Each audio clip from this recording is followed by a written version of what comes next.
ꯑꯄꯟꯕ ꯈꯨꯔꯧ ꯊꯥꯡꯕ ꯑꯃꯠꯇ ꯂꯩꯇ꯭ꯔꯕꯗꯤ ꯆꯥꯎꯈꯠ ꯊꯧꯔꯥꯡꯒꯤ ꯊꯕꯛ ꯊꯧꯔꯝ ꯄꯨꯝꯅꯃꯛ ꯏꯔꯥꯏ ꯂꯥꯏꯅ ꯄꯥꯏꯈꯠꯄ ꯌꯥꯒꯅꯤ ꯍꯥꯏꯅ ꯃꯅꯤꯄꯨꯔꯒꯤ ꯆꯤꯞ ꯃꯤꯅꯤꯁꯇꯔ ꯌꯨꯝꯅꯥꯝ ꯈꯦꯝꯆꯥꯟꯅ ꯐꯣꯡꯗꯣꯛꯈ꯭ꯔꯦ꯫ ꯁꯤꯡꯖꯃꯩ ꯑꯣꯏꯅꯥꯝ ꯊꯤꯡꯉꯦꯜꯒꯤ ꯅꯣꯡꯄꯣꯛ ꯇꯣꯔꯕꯥꯟꯗ ꯁꯥꯒꯠꯂꯤꯕ ꯃꯤꯇꯔ 110 ꯁꯥꯡꯕ ꯔꯤꯚꯔ ꯕꯦꯡꯛ ꯔꯤꯇꯦꯅꯤꯡ ꯋꯥꯜ ꯌꯦꯡꯁꯤꯟꯕꯒꯤ ꯈꯣꯡꯆꯠ ꯑꯃꯒ ꯃꯔꯤ ꯂꯩꯅꯅ TOMTVꯅ ꯍꯪꯕ ꯋꯥꯍꯪ ꯑꯃꯒꯤ ꯄꯥꯎꯈꯨꯝ ꯑꯣꯏꯅ ꯋꯥꯐꯝ ꯑꯁꯤ ꯃꯍꯥꯛꯅ ꯐꯣꯡꯗꯣꯛꯂꯝꯕꯅꯤ꯫ ꯈꯣꯡꯆꯠ ꯑꯗꯨꯒ ꯃꯔꯤ ꯂꯩꯅꯅ ꯑꯩꯈꯣꯏꯒꯤ ꯀ꯭ꯂꯕ ꯁꯤꯡꯖꯃꯩ ꯑꯣꯏꯅꯥꯝ ꯊꯤꯡꯉꯦꯜꯒꯤ ꯁꯦꯀ꯭ꯔꯦꯇꯔꯤ ꯑꯣꯏꯅꯥꯝ ꯄ꯭ꯔꯕꯤꯟ ꯈꯨꯃꯟꯅ ꯍꯥꯏ ꯆꯍꯤ ꯈꯨꯗꯤꯡꯒꯤ ꯑꯣꯏꯅ ꯏꯁꯤꯡ ꯏꯆꯥꯎ ꯂꯥꯛꯄ ꯃꯇꯝꯗ ꯑꯣꯏꯅꯥꯝ ꯊꯤꯡꯉꯦꯜꯒꯤ ꯑꯦꯔꯤꯌꯥꯗ ꯂꯩꯔꯤꯕ ꯇꯨꯔꯦꯜ ꯇꯣꯔꯕꯥꯟꯁꯤꯡ ꯑꯁꯤ ꯇꯠꯇꯅ ꯀꯥꯏꯒꯟꯕ ꯑꯃ ꯑꯣꯏ꯫ ꯃꯃꯥꯡ ꯆꯍꯤꯗꯁꯨ ꯑꯣꯏꯅꯥꯝ ꯊꯤꯡꯉꯦꯜꯒꯤ ꯈꯥꯔꯣꯝꯗ ꯈꯔ ꯆꯠꯂꯒ ꯂꯩꯕ ꯇꯨꯔꯦꯜ ꯂꯧꯅꯝꯕꯥꯜ ꯀꯥꯏꯔꯛꯄꯗꯒꯤ ꯃꯐꯝ ꯑꯗꯨꯒꯤ ꯃꯤꯌꯥꯝ ꯄꯨꯝꯅꯃꯛ ꯆꯥꯎꯅ ꯑꯋꯥꯕ ꯃꯥꯌꯣꯛꯅꯈꯤ꯫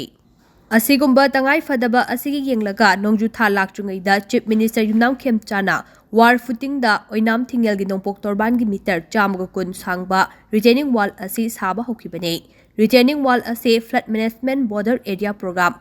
FMBAPꯒꯤ ꯁꯦꯟꯊꯪ ꯃꯈꯥꯗ ꯋꯥꯇꯔ ꯔꯤꯁꯣꯔꯁ ꯗꯤꯄꯥꯔꯠꯃꯦꯟꯠꯅ ꯃꯃꯥꯡ ꯆꯍꯤꯒꯤ ꯗꯤꯁꯦꯝꯕꯔ 18ꯗ ꯊꯕꯛ ꯄꯥꯏꯈꯠꯄ ꯍꯧꯕꯅꯤ꯫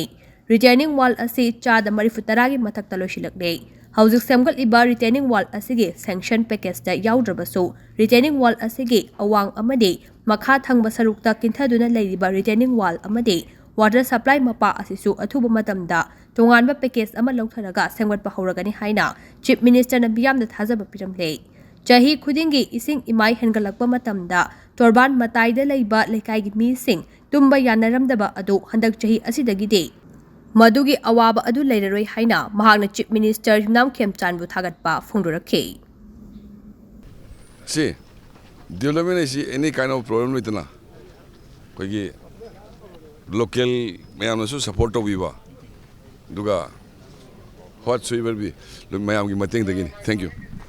Hana ariba oin laimba returning wall se hojana yo nu hapaka tawdaba area khar yauriba adu yo yauro ko paithra leiba jaga se khoigi lampaki makhara awang thum lei se sisu khoigi huduk ta hairame engineer mayam da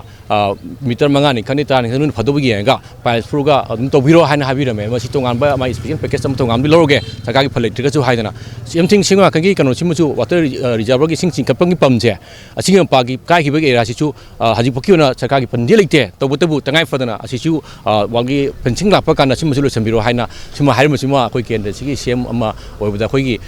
su chaktuk chei like pak mayam ki khatana tana koi tori pan maya ta ba koi gi di sing chor kuding da ata sum tai kuding gi koi club ki naron kai toruge hadan throga puna adum hing lek na khot tabudo handak ta gi di khara ing tapani habi wakal nun duma leijabuduma koi gi ngasi gi media site ta koi media gi nausina hambir pasida koi singjo hoidana handak ti khara pharane khale